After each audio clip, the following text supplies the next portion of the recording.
जब सारे गांव में रात के अंधेरे से डरकर दरवाजे बंद हो जाते थे। एक छोटी सी लड़की थी जो हर रात खिड़की पर बैठकर एक उड़ते हुए तोते से बातें करती थी।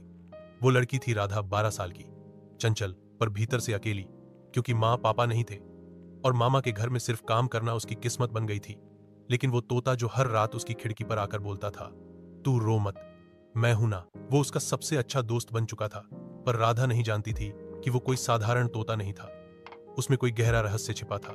गांव वाले कहते थे कि उस जंगल में एक शापित राजकुमार को तोते का रूप मिला था और जो उसकी सच्चाई जानेगा उसे या तो खजाना मिलेगा या श्राप। राधा को इस बात पर कभी विश्वास नहीं हुआ, लेकिन एक रात जब मामा ने उसे पीटा और खाना नहीं दिया तो वो रोते हुए बोली, काश तू इंसान होता तो मुझे यहां से ले जाता। और उस रात पहली बार तोते की आंखों से आंसू टपके और उसने कहा, अगर तू तैयार हो तो मैं तुझे वो जंगल दिखा सकता हूं जहां मेरा राज छिपा है। डर और उम्मीद के बीच झूलती राधा उसके पीछे चल पड़ी।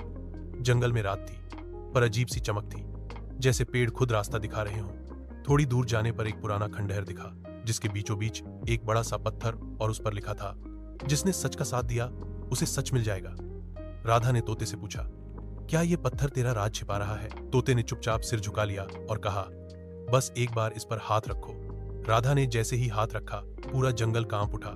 पत्थर दो हिस्सों में टूट गया और तोता गायब हो गया। उसकी जगह एक घायल राजकुमार पड़ा था, सुंदर पर थका हुआ। राधा डर गई, पर राजकुमार ने धीमे स्वर में कहा, तू वही है जिसने मेरे दिल की सच्चाई समझी। तूने बिना किसी लालच के मेरा साथ दिया।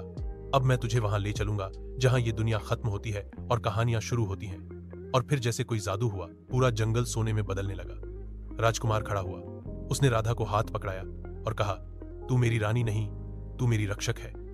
उस रात के बाद गांव में राधा नहीं दिखी, पर जब भी कोई बच्चा दुखी होता उसकी खिड़की पर एक सुनहरा पंख गिरता और एक आवाज आती, तू रो मत, मैं हूं ना।